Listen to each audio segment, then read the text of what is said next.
Bismillahirrahmanirrahim. Assalamualaikum warahmatullahi wabarakatuh. Salam sejahtera bagi kita semua. Shalom, Om Swastiastu, Namo Buddhaya, dan salam kebajikan. Perkenalkan, nama saya Irmawati SPDI MPD. Saya merupakan salah satu dosen tetap di Fakultas Keguruan dan Ilmu Pendidikan Universitas Sulawesi Barat dengan nomor NIDN 0023099109. Izinkan saya mendeskripsikan salah satu mata kuliah yang saya ampu di program studi pendidikan matematika, yaitu perkembangan peserta didik. Dalam proses pembelajaran, saya menggunakan metode DIA, yaitu Delivery, Interaction, and Assessment. Video ini dibuat untuk memenuhi salah satu syarat sertifikasi dosen tahun 2026 di bidang pengajaran berupa pernyataan diri dosen, unjuk kerja Tridharma Perguruan Tinggi atau PDD UKT PT. Perkembangan peserta didik merupakan mata kuliah wajib Fakultas Keguruan dan Ilmu Pendidikan Universitas Sulawesi Barat. Pada prodi pendidikan matematika, mata kuliah ini diprogramkan oleh mahasiswa semester 4 yang terdiri dari 2 SKS. Mata kuliah perkembangan peserta didik bertujuan untuk membekali mahasiswa calon pendidik dengan pemahaman yang komprehensif. Adapun capaian pembelajaran lulusan atau CPL dalam mata kuliah ini, yang pertama, bertakwa kepada Tuhan Yang Maha Esa, menjunjung tinggi nilai kemanusiaan, memiliki sikap profesional, integritas tinggi, dan etika akademik dalam merencanakan, melaksanakan, dan mengevaluasi proses pembelajaran matematika yang berpusat pada peserta didik dan adaptif terhadap perkembangan teknologi. Yang kedua, mampu mengembangkan dan mengimplementasikan kurikulum matematika yang adaptif dan inovatif berdasarkan kebutuhan peserta didik dan tuntutan standar pendidik nasional dan internasional. Selanjutnya, kajian materi dalam mata kuliah perkembangan peserta didik mencakup hakikat perkembangan individu, tahap perkembangan dan karakteristik, serta prinsip-prinsip perkembangan dan implikasinya terhadap pendidikan. Perkembangan fisik peserta didik, perkembangan kognitif peserta didik, mendiagnostik kebutuhan peserta didik mencakup berbagai aspek, baik itu fisik, psikologis, sosial, maupun emosional. Kemudian, ujian tengah semester. Selanjutnya, hubungan interpersonal peserta didik, perbedaan perkembangan moral dan spiritual peserta didik, teori multiple intelligence, keterampilan berpikir tingkat tinggi, mengidentifikasi gaya belajar dan implikasinya dalam pembelajaran, serta di akhir pembelajaran adalah ujian akhir semester. Adapun referensi utama yang digunakan bersumber dari buku ajar, modul, website, dan jurnal-jurnal nasional terakreditasi. Pembelajaran ini berlangsung sebanyak 16 kali pertemuan selama 1 semester dengan menggunakan beberapa metode, antara lain metode ceramah, diskusi kelompok, studi kasus, problem based learning, dan project based learning. Penilaian hasil pembelajaran mahasiswa diperoleh dari berbagai aspek, antara lain kehadiran dengan bobot 10%, keaktifan 15%, tugas 20%, ujian tengah semester 25%, dan ujian akhir semester 30%. Terkait sistem penilaian, indikator keberhasilan, kriteria penilaian, bobot setiap komponen disampaikan pada mahasiswa pada pertemuan pertama perkuliahan.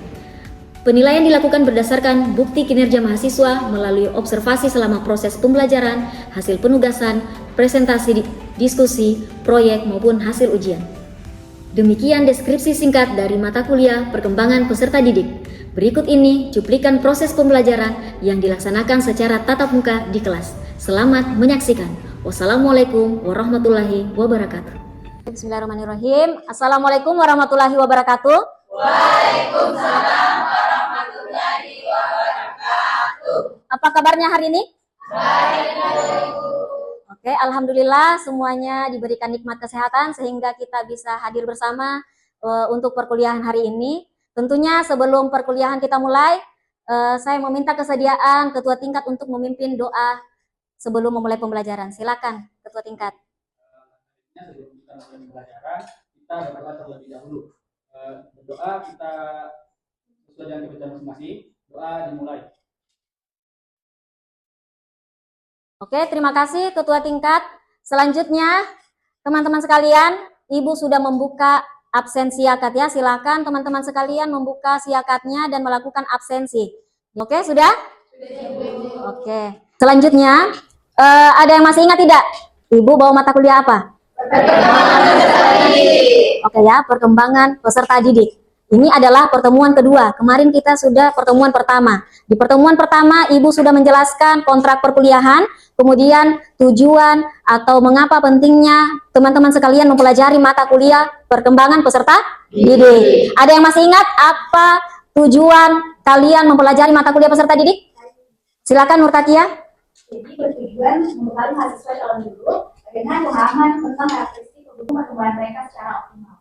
Oke, terima kasih Nurtakia. Beri aplaus untuk Nurtakia ya. Jadi, alhamdulillah kalian masih mengingat tujuan mempelajari mata kuliah perkembangan peserta didik. Jadi, mata kuliah perkembangan peserta didik itu penting sekali untuk kalian pelajari ya. Karena tentunya kalian sebagai mahasiswa Fakultas Keguruan dan Ilmu Pendidikan, khususnya ke depan akan menjadi calon guru, calon pendidik. Nah, penting sekali ini mempelajari mata kuliah perkembangan peserta didik. Dengan mempelajari mata kuliah ini, kalian ke depan bisa memahami pentingnya mengetahui karakteristik peserta didik, sehingga nanti ketika kalian mampu memahami karakteristik peserta didik, kalian bisa menyesuaikan atau merancang pembelajaran, baik itu strategi, teknik, metode, itu sesuai dengan kebutuhan peserta didik. Jadi pada hari ini, kita akan mempelajari tentang pengertian perkembangan individu, tahap dan karakteristik, prinsip-prinsip dan implikasinya terhadap pendidikan. Jadi apa tujuan perkuliahan kita hari ini? Yang pertama adalah mahasiswa mampu menjelaskan pengertian perkembangan individu secara tepat. Kemudian yang kedua, mahasiswa mampu mengidentifikasi tahapan-tahapan perkembangan individu beserta karakteristiknya. Yang ketiga, mahasiswa mampu menganalisis faktor-faktor yang mempengaruhi perkembangan individu. Yang keempat, mahasiswa mampu menjelaskan prinsip-prinsip perkembangan individu. Dan yang terakhir, mahasiswa mampu menganalisis implikasi perkembangan individu dalam proses pendidikan dan pembelajaran.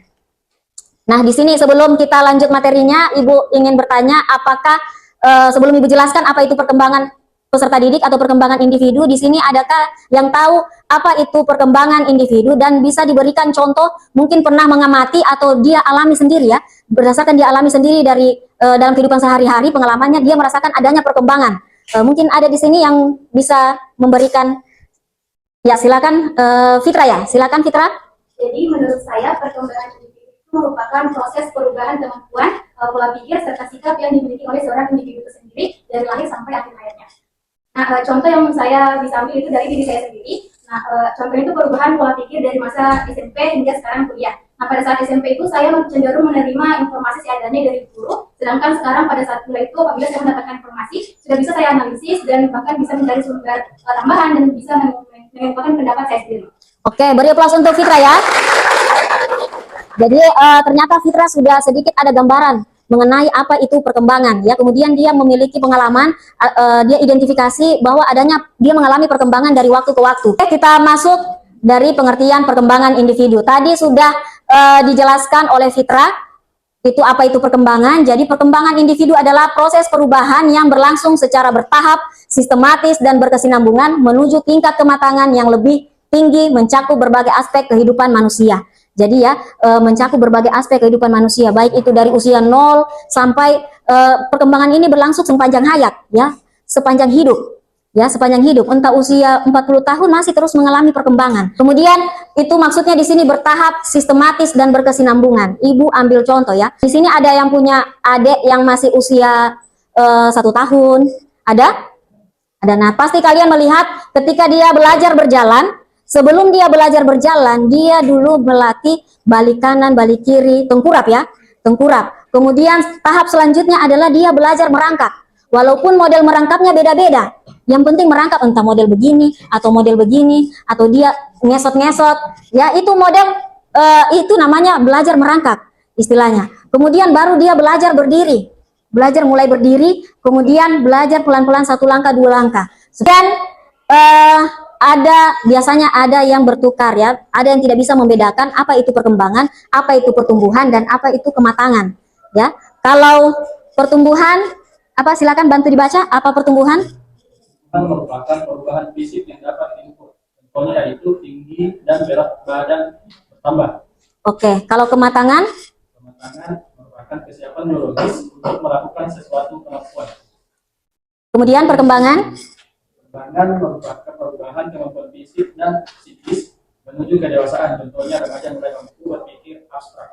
Jadi itu adalah perbedaan pertumbuhan, kematangan, dan perkembangan. Pertumbuhan adalah perubahan fisik yang dapat diukur. Misalnya tinggi badan, ada angkanya. Dulu waktu bayi Nazarudin, tingginya tidak mungkin langsung 150. Jadi mulai dulu 40 cm, kemudian 80 cm. Nah, itu namanya pertumbuhan, ada perubahan angka di situ. Kemudian kematangan, kesiapan biologis untuk melakukan suatu kemampuan. Seperti contohnya bayi mulai berjalan, seperti tadi yang Ibu jelaskan sebelumnya ya, ada kematangan. Dia tuntaskan dulu tahap berikutnya, kemudian dia mulai berjalan. Nah, itu kematangan. Kemudian perkembangan, perubahan kemampuan fisik dan psikis menuju kedewasaan. Contoh remaja mulai mampu berpikir abstrak. Kalau anak-anak kalian ajak berpikir abstrak, tidak sampai otaknya, tidak sampai pemikirannya. Coba Dek, coba kau bayangkan itu bagaimana gunung es di kutub utara itu. Tidak bisa dia bayangkan. Dia harus konkret. Dia harus lihat gambar. Entah itu video atau foto, dia harus lihat gambar. Oh, ini loh gunung es yang ada di kutub utara. Nah, kemudian aspek-aspek perkembangan. Nah, teman-teman sekalian, ada beberapa aspek-aspek perkembangan. Ada aspek apa pertama? Motorik, Fisik motorik, kemudian? kognitif, Kemudian? bahasa, sosial emosional, moral dan spiritual. Jadi ada beberapa aspek-aspek perkembangan, baik itu fisik motorik, kognitif, bahasa, sosial emosional, moral, dan spiritual. Jadi inilah beberapa aspek-aspek itu ya. Jadi semuanya mengalami perkembangan. Fisik motorik tentunya tinggi kalian berbeda dengan yang dari kecil sampai sekarang. Kemudian kemampuan kalian dari kecil sampai sekarang itu berbeda. Sekarang sudah bisa lompat dari satu gedung ke gedung yang lain. Ya. Kemudian kognitif, perkembangan kemampuan berpikir, memecahkan masalah, dan memproses informasi. Ya, kalian sudah mampu. Kalau masih anak usia dini itu masih terbatas. Kemudian bahasa, kemampuan memahami menggunakan simbol-simbol bahasa untuk berkomunikasi. Kalau masih anak-anak belajar berbicara, kalau kalian walaupun tidak diungkapkan, mata saja jalan, sudah paham apa maksudnya teman kalian. Ya, kalau anak usia dini, anak kecil, walaupun sudah kita ucapkan, mereka belum terlalu paham. Nanti diulangi beberapa kali, nanti dengan jelas, pengulangan beberapa kali. Kemudian sosial emosional, kemampuan menjalin hubungan dengan orang lain serta mengelola dan mengekspresikan emosi. Kalau anak-anak itu sifatnya masih egosentris, mereka belum tahu mana yang benar. Kemudian moral dan spiritual. Nah, di sini pemahaman mengenai nilai-nilai, norma, benar, salah, serta keyakinan keagamaan. Kalian ini sudah dewasa, kalian bisa memilih mau menganut agama apa saja. Walaupun orang tua mungkin pilihan agamanya A, biasanya di usia begini sudah bisa memutuskan mau ikut orang tua atau ikut keyakinan dari dalam diri sendiri, mau agama B, agama C, agama D, seperti itu. Kemudian kalian juga sudah mengetahui kalau saya makan sambil berdiri itu salah, tidak benar, jadi duduk. Kalau saya mencuri itu salah, ya, kalau mencuri itu salah, jadi jangan mencuri.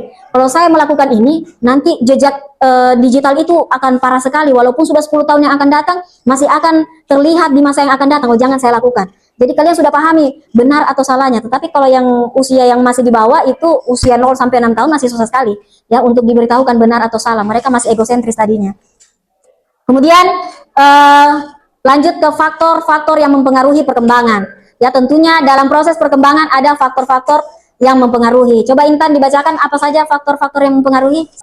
Ya, ada faktor yang mempengaruhi sesuatu perkembangan. Yang pertama yaitu faktor internal. Ada faktor genetik, inteligensi, keseharian. Oke, terima kasih Dek. Jadi ada 2 faktor yang mempengaruhi proses perkembangan. Ada faktor internal, kemudian faktor eksternal. Jadi faktor internal itu adalah dari dalam diri kalian sendiri. Ada beberapa, yaitu genetik, ya, bawaan, keturunan. Kemudian ada intelijensi, kemampuan intelijensinya, ya. Kemudian kesehatan, motivasi, dan bakat. Jadi secara ini genetik ini itu tetap berpengaruh. Jadi kalau kalian punya sifat seperti ini, silakan dicek mungkin dari orang tuanya, kakeknya seperti ini, sehingga kalian memiliki kemampuan seperti itu, mempunyai bakat seperti itu, mempunyai sifat seperti itu karena dari keturunan tadinya. Kemudian intelijensi dari kemampuan, ya, dari kemampuan kalian. Biasanya kan orang tuanya dulu hanya tamat SD atau tamat SMP, tetapi ketika kalian sekolah, kalian malah juara 1, menang olimpiade. Ternyata memang tidak, selain keturunan, kemampuan intelijensi itu juga bisa berpengaruh, ya. Ada di sini orang tuanya hanya mungkin riwayat pendidikannya mungkin hanya tamat SD, SMP, ada. Sama juga dengan ibu, walaupun ibu S2, orang tuanya ibu, bapaknya ibu hanya tamat SD. Kemudian mamanya ibu hanya tamat SMA.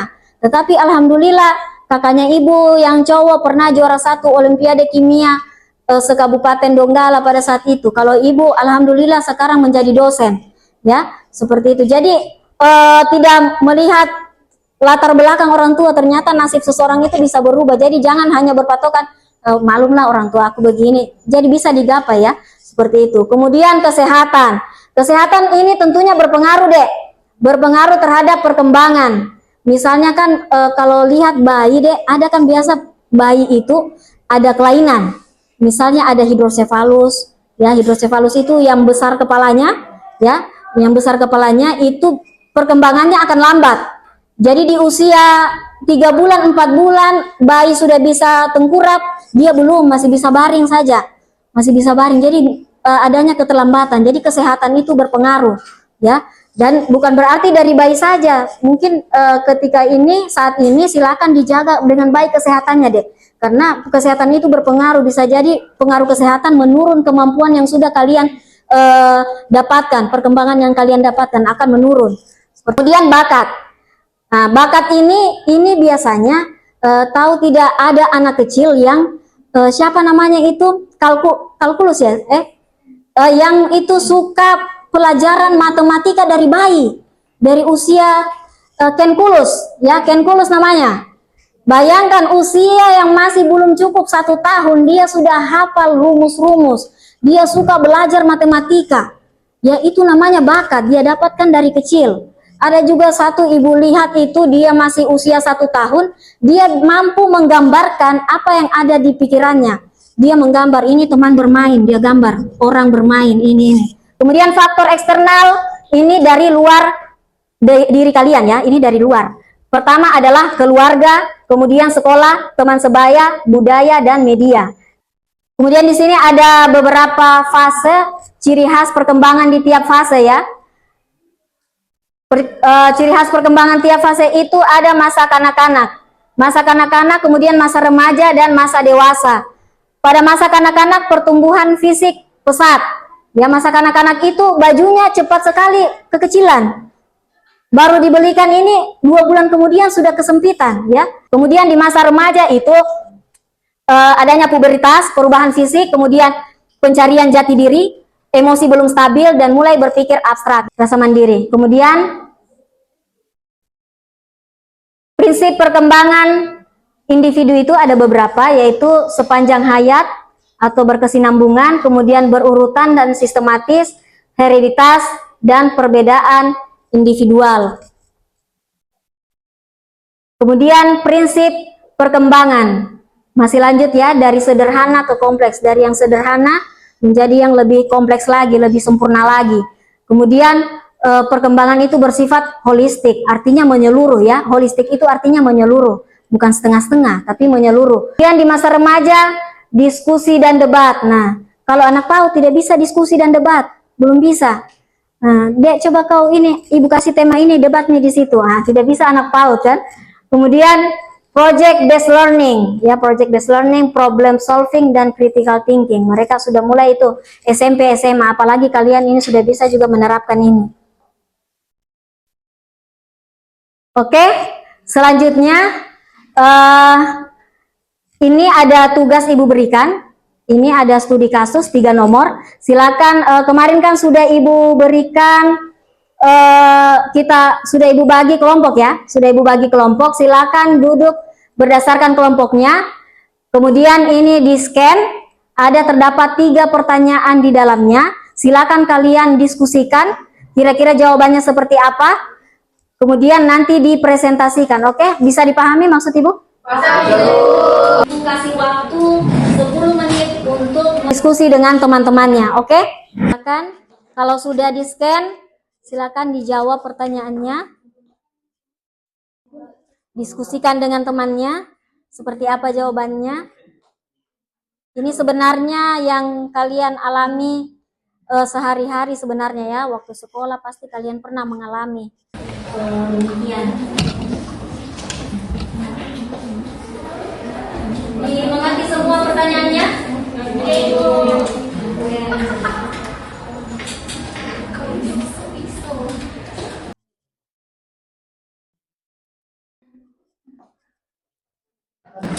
Oke, bagaimana? Sudah selesai? Sudah, Ibu. Oke, selanjutnya Ibu berikan kesempatan kepada masing-masing kelompok untuk mempresentasikan hasil diskusinya. Silakan Ibu mulai dari kelompok 1. Siapa yang bisa mewakili dari kelompok 1? Oke, Lisma, silakan. Terima kasih. Jadi pertanyaannya yaitu setiap peserta didik memiliki kecepatan dan pola perkembangan yang berbeda-beda. Menurut kelompok Anda, bagaimana cara guru menerapkan pembelajaran yang adil bagi seluruh peserta didik tanpa mengabaikan perbedaan individu tersebut? Baik, jadi langsung saja. Guru ini dapat menerapkan pembelajaran yang adil dengan memberikan kesempatan belajar yang sama kepada seluruh peserta didik, tetapi tetap menggunakan pendekatan yang berbeda dan sesuai dengan kemampuan peserta didik. Misalnya menyesuaikan dengan metode, tugas maupun bimbingan yang dibutuhkan oleh seluruh peserta didik, Ibu. Terima kasih. Oke, beri aplaus untuk Lisma ya. Jadi guru bisa menyesuaikan dengan kemampuan peserta didik ya. Kalau sekarang ada yang namanya pembelajaran berdiferensiasi. Jadi tentunya kita tidak bisa hindari satu kelas itu ada perbedaan kemampuan, ada kemampuan tinggi, sedang, dan rendah. Dengan adanya pembelajaran berdiferensiasi, proses pembelajaran tetap bisa berjalan dengan beberapa strategi. Kalau dalam pembelajaran berdiferensiasi misalnya, bisa disatukan kemampuan yang tinggi satu kelompok, kemampuan yang sedang satu kelompok, kemampuan yang rendah satu kelompok, tapi pendekatannya berbeda. Ya, kalau yang tinggi silakan guru kalian berikan tingkat kesulitan soalnya itu lebih di atas dibanding yang memiliki kemampuan sedang dan rendah.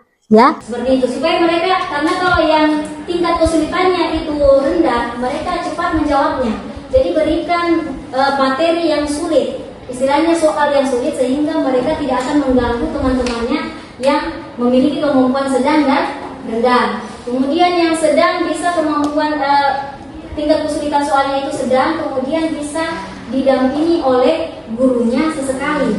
Tapi kalau yang kelompok rendah itu harus kehadiran guru di situ penting, selalu didampingi.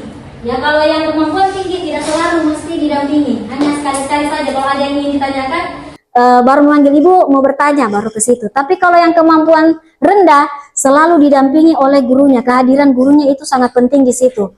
Ya, kemudian disesuaikan juga kemampuan tingkat kesulitan soalnya dengan kemampuan. Jadi bertahap nih, ke kemampuan rendah segini dulu, kemudian nanti kalau sudah meningkat baru ditingkatkan lagi. Kalau di kemampuan sedang bisa dibantu dengan media yang ada. Silakan gurunya buat media video atau seperti apa untuk digunakan oleh kemampuan sedang, sehingga tidak selalu juga guru ke sana, lebih intens guru di kemampuan rendah. Seperti itu kemampuan pembelajaran berdiferensiasi bisa dilakukan seperti itu. Oke, karena semua kelompok sudah presentasi memberikan pendapatnya, kemudian silakan kembali ke tempat masing-masing ya, seperti semula. Silakan. Oke, sudah. Nah, setelah tadi Ibu jelaskan materi tentang perkembangan peserta didik, kemudian teman-teman sekalian sudah menjawab beberapa pertanyaan dari Ibu melalui diskusi kelompok. Apakah masih ada yang ingin ditanyakan? Oke, silakan Abu. Ya, langsung saja pertanyaan saya, mengapa ada saudara yang memiliki orang tua yang sama dan pola asuh yang sama, akan tetapi mereka itu memiliki karakter dan perkembangan yang berbeda? Mungkin itu. Oke, terima kasih ya. Pertanyaannya keren sekali dari Agung ya. Pasti pernah mengalami seperti itu, walaupun saudara kandung dilahirkan oleh ibu yang sama, kemudian diasuh oleh orang tua yang sama, istilahnya saudara kandung, kemudian tinggal di rumah yang sama, tetapi kenapa karakternya berbeda, kemampuannya berbeda, ya? Kawan-kawan harus tahu, teman-teman harus tahu ya. Jangankan saudara kandung, saudara kembar saja. Saudara kembar itu pasti ada perbedaan karakteristiknya, ada perbedaan perkembangannya, walaupun saudara kembar. Ya, kenapa hal itu terjadi? Walaupun dari orang tua yang sama, kemudian pola asuh yang sama, lingkungan keluarga yang sama, tapi perkembangannya berbeda, karakternya berbeda. Teman-teman harus lihat ada faktor eksternal lainnya, yaitu entah itu lingkungan masyarakat, kemudian ada sekolah, ada teman sebaya, ya, ada teman sebaya. Tentu antara kakak dan adik beda temannya, memiliki pergaulan masing-masing. Istilahnya, si A main sama si ini, si Agung main sama di kelompok ini, pasti berbeda karakteristiknya. Perkembangannya juga berbeda, seperti itu kan. Tidak mungkin Agung ngurung diri di rumah saja, suka bermain, ya kan Agung ya, suka nongkrong dengan teman-temannya. Tapi kalau yang tidak baik jangan diikuti ya. Pesan ibu, kalau tidak baik jangan diikuti, yang baik silakan diikuti. Karena memang pengaruh lingkungan itu sangat berpengaruh sekali. Karena banyak kasus, walaupun sekolah pesantren, tapi ketika keluar dari pesantren, bergaul dengan teman yang salah, akhirnya dia ikut-ikutan supaya dibilang mau bisa bergaul, kemudian mampu bergaul dengan temannya, jadi dia menyesuaikan dengan temannya. Padahal silakan kalian selektif, jangan mentah-mentah menerima oh ini seperti ini, seperti itu. Oke. Sebelum kita menutup pembelajaran, tentu Ibu meminta dulu apakah teman-teman ada yang bisa menangkap materi pada hari ini, ada yang bisa menyimpulkan sampai di mana pemahamannya atau dia tangkap materi hari ini sampai di mana, ada yang bisa menyimpulkan? Oke, silakan Dek. Jadi kesimpulan yang dapat saya ambil dari pembelajaran kita pada hari ini yaitu perkembangan peserta didik berlangsung secara bertahap dan dipengaruhi oleh faktor internal dan eksternal. Nah, oleh karena itu, guru perlu memahami karakteristik setiap tahap perkembangan agar dapat menerapkan pembelajaran yang sesuai sehingga motivasi, pemahaman, dan hasil belajar peserta didik dapat berkembang. Oke ya, demikian teman-teman kita bisa menyimpulkan beberapa poin dalam materi pada hari ini. Kemudian sedikit pesan dari Ibu, kalian tentunya Ibu berharap di lingkungan kalian, karena ada beberapa fase di mana kapan kalian mendengarkan orang tua ya. Kalau 0 sampai 6 tahun itu masanya mendengarkan orang tua. Jadi makanya anak-anak di usia itu kalau ditanya dia jawab, dibilang mamaku seperti ini, mamaku bilang seperti ini. Tetapi ketika sudah usia 7 tahun sampai 12 tahun yang dia dengarkan adalah gurunya. Usia 7 tahun sampai 12 tahun yang dia dengarkan adalah gurunya. Gurunya dibilang guruku seperti ini karena dia sudah usia sekolah di SD. Di usia 12 tahun sampai dengan 18 tahun yang mereka dengarkan adalah temannya. Ya, jadi silakan kalau mau tahu tentang adiknya, tanya temannya. Kalau di usia remaja seperti itu. Kalau di usia kalian seperti ini, 20 tahunan sampai 30 tahunan itu, dia mandiri, dia ingin dirinya sendiri. Menurut saya seperti ini, menurut saya seperti ini. Walaupun arahan orang tuanya seperti ini, dia punya pilihan sendiri. Tapi harapannya kalian tetap di jalur yang baik ya. Kemudian kalau di usia 30 tahunan ke atas, dia sudah kembali memikirkan bagaimana akhiratku. Kira-kira ini benar tidak? Menurut Allah seperti ini, menurut Tuhan seperti ini. Kita selanjutnya untuk pesan dari Ibu, oleh-oleh dari Ibu ada tugas individu. Silakan ini kalian scan nantinya. Ibu akan kirim PowerPoint-nya. Silakan kalian scan. Ada tugas individunya. Silakan kalian scan nantinya ya. Kemudian sebelum menutup pembelajaran, silakan ini juga di scan refleksi. Apakah pembelajaran ini kalian pahami atau tidak? Seperti itu, ada beberapa pertanyaan. Silakan di scan. Sudah?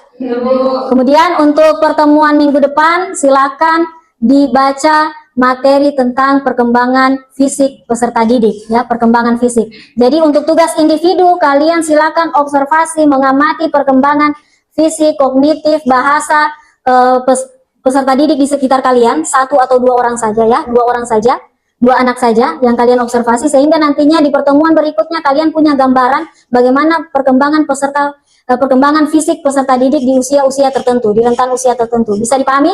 Bisa, Bu. Oke. Ibu rasa cukup demikian pertemuan pembelajaran hari ini.